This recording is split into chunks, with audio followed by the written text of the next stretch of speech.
So a lot of people want to know, what does Black Lives Matter? Maybe they don't remember from a couple years ago. Maybe they're young. Maybe they don't remember, whatever it might be. A lot of people are asking, what is Black Lives Matter? Why is it so bad to say that Black Lives Matter? Why is it so bad to support this group? Don't they just want racial justice? Don't they just want equality like the rest of us? The answer is going to be very surprising. We'll explore that on this episode of The WireTap.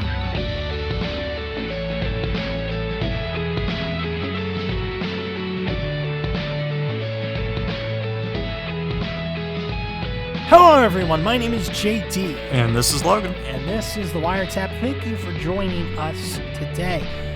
Very big topic, a topic I really hope that I would never have to discuss again, but yet here we are. 5 years later. And that is Black Lives Matter. Now, we've talked many times about the fact that we live here in Missouri and that we live outside the St. Louis area. So we're very familiar with the Ferguson incident. We're very intimately familiar with the effect that had on our community in particular. And I don't know what it was for communities across the nation. We don't live there, of course. But we know what kind of effect that division, that hatred that was built up during that incident. And we are fully aware of how this must be doing the same thing to communities now. Because what we're seeing right now is much worse than during Ferguson. In that during the day, the protests in those cases were largely peaceful there in Ferguson. You left at night. However, once night came, a switch flipped and there was total chaos. The problem with what we're seeing now, for one, most of that was concentrated to the Ferguson, St. Louis area. The majority of that destruction, that unrest, there were businesses burned, there were cars burned, there were officers attacked. But the majority of that stayed there in the St. Louis area. The problem with this is that this has become a nationwide pandemic in and of itself. And this isn't just happening at night. This is happening during the day. Mm-hmm. People are destroying things and looting during the day. It's a 24-hour cycle. It doesn't end. This is worse. And you were seeing the liberal mayors of these cities basically telling the police to just stand down, to just let it happen and just stand back, because they think that this anger will just eventually subside. Yeah. But they are missing the mark, and that people are having fun almost doing this. People are not out there doing this in true anger. They are out there just committing crimes. They're out there doing it for their own personal gain. Now, I wanted to address just a couple more studies to further bolster the case that I was making last time about the disparities in shootings of black and minority people compared to white people. There was a study that came out last year, August of last year, so this is fairly recent. And it's called Officer Characteristics and Racial Disparities in Fatal Officer-Involved Shootings. What it found, it says, we report three main findings. As the proportion of black or Hispanic officers in fatal officer-involved shootings increases, a person is more likely to be shot, a person shot is more likely, rather, to be black or Hispanic than white. A disparity explained by county demographics. So what that's saying, as it says, that as more black and Hispanic officers increase, like the number of officers that are black or Hispanic minorities who are involved in these shootings, who have to draw their weapon and use lethal force, the people that they're using lethal force against are more likely to be black or Hispanic rather than white. Just an interesting little finding there. And I don't know if you'll follow Ali Stuckey on either Twitter or Instagram. I thought that she put it, she had a post the other day that I thought really explained things very well. It was a study that came out by Roland Fryer, in 2016. And let me pull it up here for just a moment. But she says that he's a black economics professor at Harvard. And he conducted a study in July 2016 looking at the existence of racial bias in the police force, specifically police shootings. He examined over 1,000 shootings in 10 major police departments in Texas, California, and Florida. And they published this in the New York Times, some of the findings, and he said that it was the most surprising results of his career. He said in shootings in these 10 cities involving officers were more likely to fire their weapons without having first been attacked when suspects were white. Black and white civilians involved in police shootings were equally likely to have been carrying a weapon.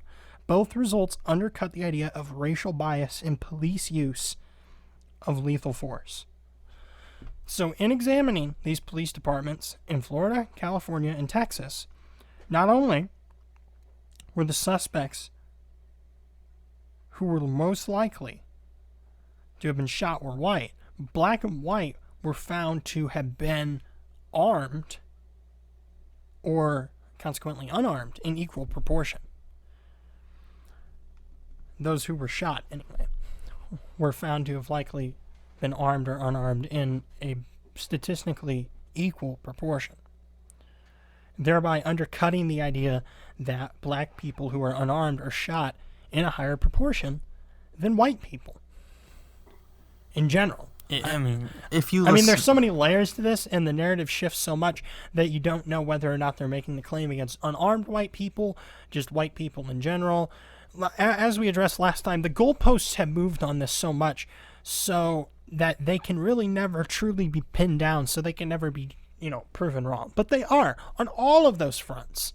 They're wrong. I mean, if you listen to the media, you would think that police officers specifically gear up to go out and hunt down black men, they go by and they commit drive-bys in the middle of inner cities. Well, the reason why you would think the media says that is because there are prominent figures in the black community who say that.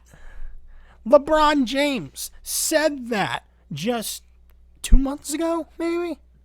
It was during coronavirus to where he said something like this. Yeah, it was during the shooting in Georgia. Directly after the Ahmaud Arbery case. I've heard some people say Arbery. I don't know which one is right, but Ahmaud Arbery is just what I'm going to say. But he literally said that directly after that case. That police officers and white supremacists are just hunting them down. I'm going to put this in the description.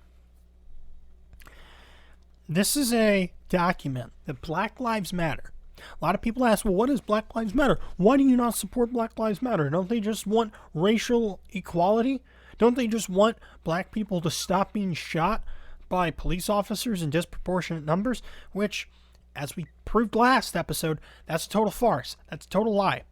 That argument, that basis for an argument is not true. It does not bear out statistically. And you can't argue it with anything else because there's really no other way to argue that case and support your case other than with anecdote.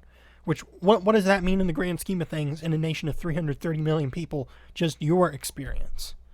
And that's not to discount anybody's experiences with racism, with real racism. What we're talking about here is systemic. Whether or not the system systemically supports it intrinsically, which it does not. It statistically bears out that it does not. It's very unfortunate if you're the recipient of racist attacks. And I feel for you. That's unfortunate, and that should not happen. Those people should have legal action taken against them. But systemically, arguing that claim systemically is what I would like to do, because it just isn't true. But this document that they put out in 2016, it's called A Vision for Black Lives, Policy Demands for Black Power, Freedom, and Justice, by the Movement for Black Lives, or Black Lives Matter. Again, we'll put the link down below. Now, what they have is, I believe, six sections, something like that. 6 sections of things, of different headers, consisting of policy positions that they would like to see implemented in various ways. Their first section, End the War on Black People. Well, what kind of stuff does that entail? End the war on black people. Well, the first one is an end to capital punishment. End the death penalty.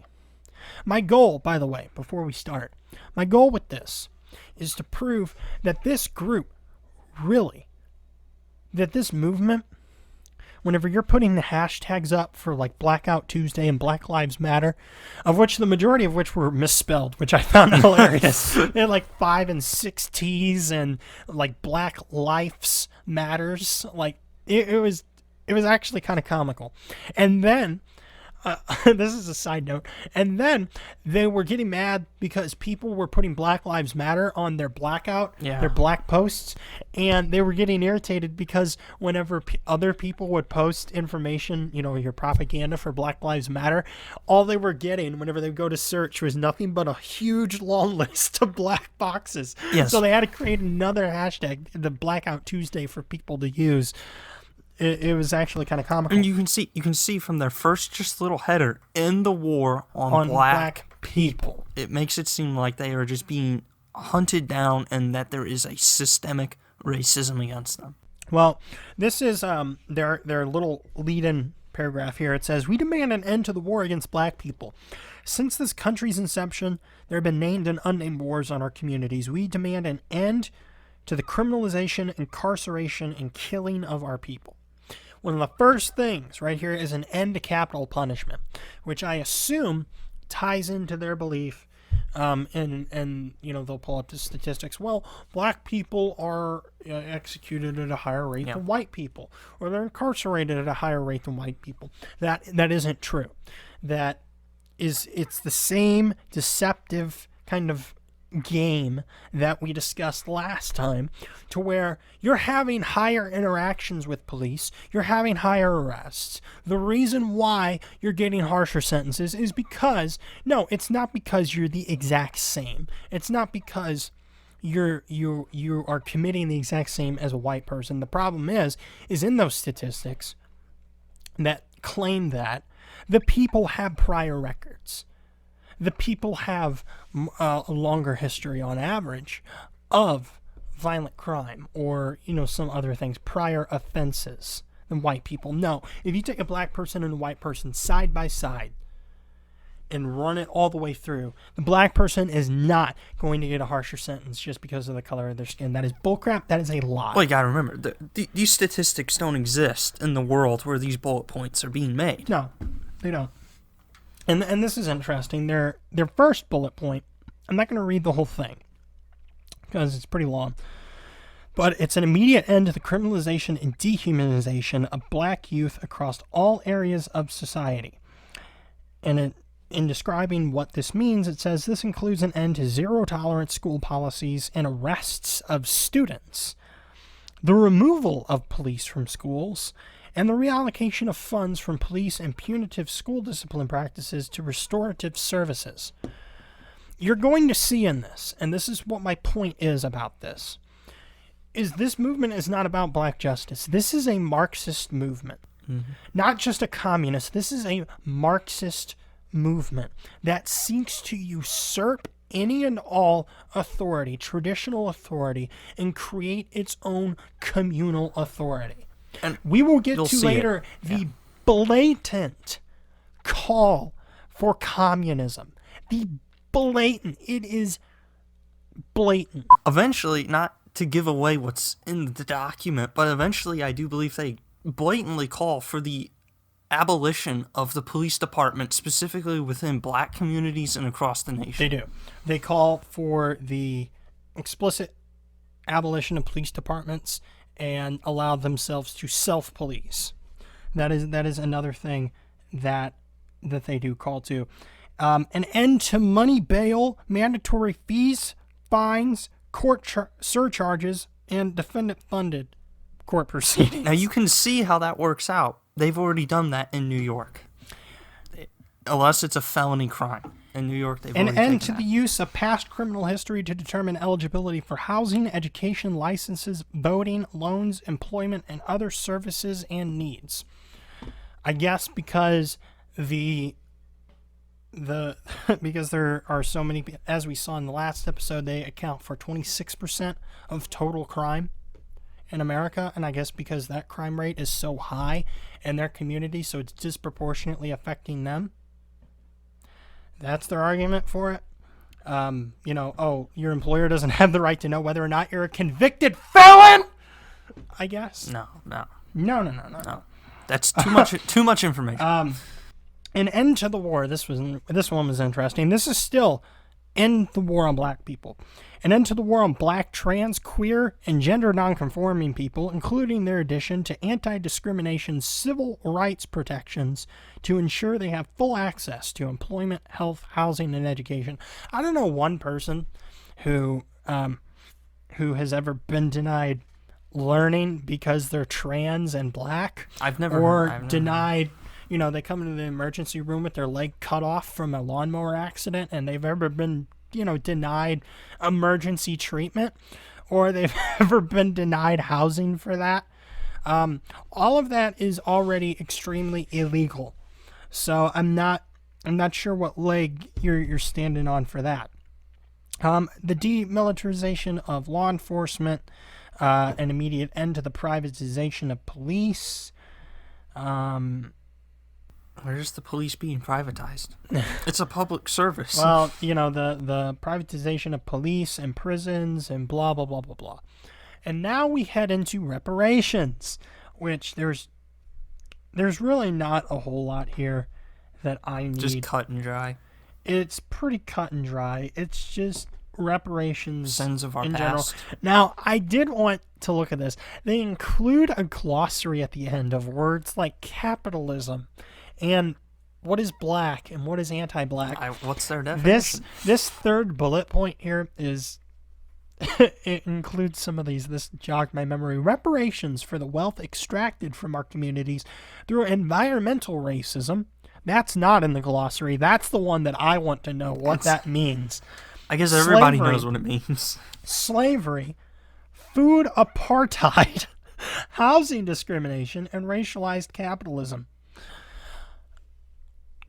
I don't know. Let's go to the next one. Divest, invest. This is their next one.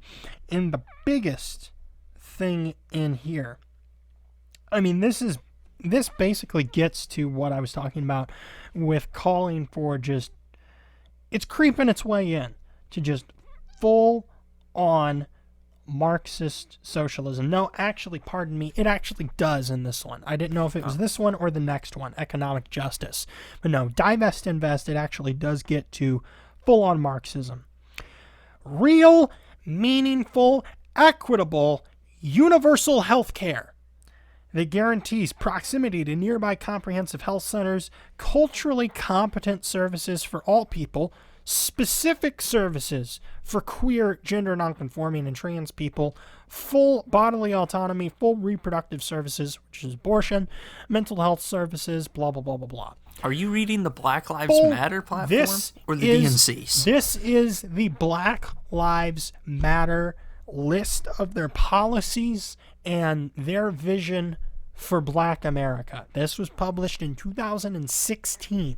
4 years ago. This is their platform. This is what they fight for. This is not just about Black lives. Whenever you put up the hashtag Black Lives Matter, whenever you do Blackout Tuesday, you might think that you're just fighting racial injustice. You might think that you're fighting against police brutality. This is what this movement is about, in their own words. This is their published document. This is their requiem. This is their manifesto. Mm-hmm. A constitutional right at the state and federal level to a fully funded education that includes a clear articulation of the right to a free education for all. Special protections for trans and queer students. Blah, blah, blah. Where are the cases of trans and queer students being denied an education? I don't know. But apparently it's a pretty huge issue, and I want to hurry up before we run out of time here. Economic justice. A right to restored land and clean air and clean water. a progressive restructuring. Progressive restructuring. We already have a progressive tax system, but no, needs to be more. Progressive restructuring of your taxes. Just blatant socialism. Community control. This is their next header. Direct democratic community control of local, state, and federal law enforcement agencies, ensuring communities most harmed by destructive policing have the power to hire and fire police officers, determine blah, blah, blah, blah, blah. So basically your job as a fireman, I don't know what the crap a fireman have ever done. Do they just let buildings inhabited by black people burn down? Is that really your argument? It's kind of hard to miss that one. Oh, the fire department never showed up. They just let that building burn to the ground. Well, in the middle of these protests, they have been blocking fire trucks attempting to get to apartment complexes with families in them. So, basically, the mob controls whether or not you keep your job. No possible way that can go wrong, right? Direct democracy on your police and your fire boards, or your fire departments, controlled by a board of some sort, I guess, maybe. Community communist manifesto. The next one. An end to the privatization of education.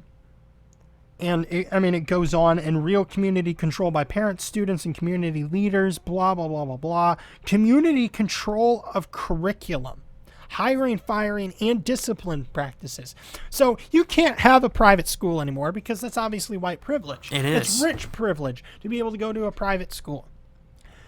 So no more of that. You can't have that anymore. You can't build a school for people if they have the money, they have the resources, they have the freedom to. They can't go to that anymore. You have to go to a public school. You have to go to these things because it's rich privilege, it's white privilege, it's cisgender privilege, which that one blew me away. That's on Black Lives Matter actual website that they were fighting cisgender privilege, which just shows you how much of a fraud this is. This is a Marxist, progressive, communist movement. This is not about racial injustice. If there's one thing to take away from this, it is that. Fully demonstrated their last point here, political power, full access to technology, including net neutrality and universal access to the internet. We saw net neutrality under the last couple years of the Obama administration. It was done away with. Did we do an episode on it? We might have. I believe so. On net neutrality and why it is a complete farce. Go back and look at that one. Because net neutrality was just an excuse for the government to get involved in the internet game. It was just an excuse because their claims that ISPs would throttle traffic to websites that they didn't like was a complete lie. It wasn't happening. And here we are. And it was allowing platforms like Facebook, Netflix, Google, etc. direct I don't know what was the proper terminology, but basically direct channels, private channels, to where it wouldn't matter. Everyone else would suffer under these rules. It was a way to throttle out small business. It was a way to throttle out your small ISPs because the other ones already had their direct channels. They're not going anywhere. It doesn't matter for them. They're protected. About 3 years later. And you know what? The internet didn't crash. The internet didn't crash, explode. Didn't burn, and it's operating just fine. We're on the cusp, already implementing 5G.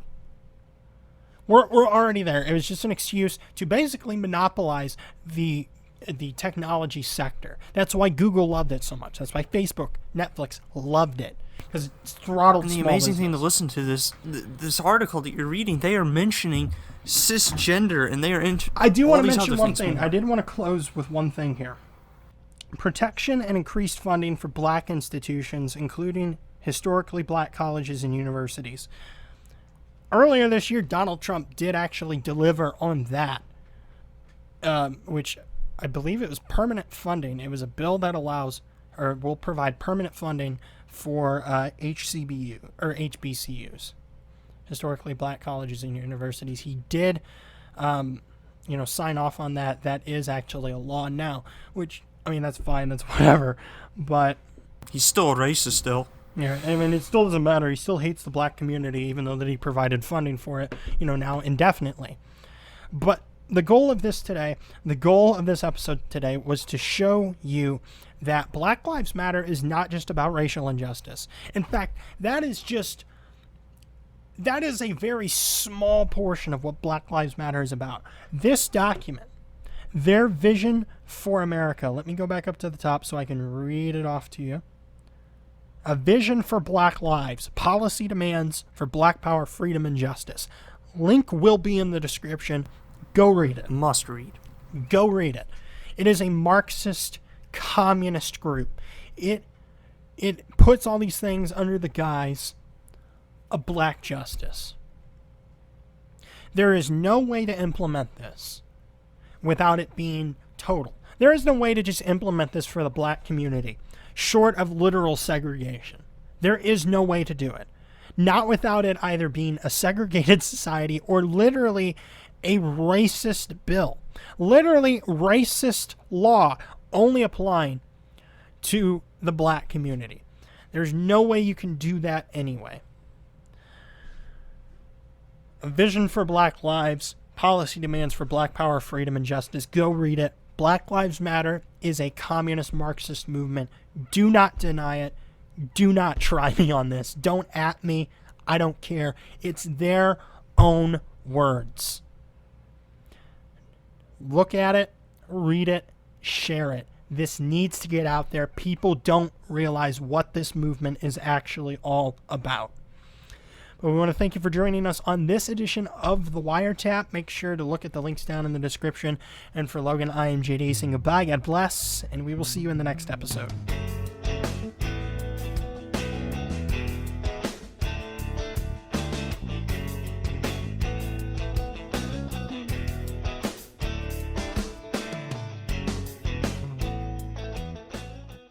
I just realized I look like a freaking Christmas tree.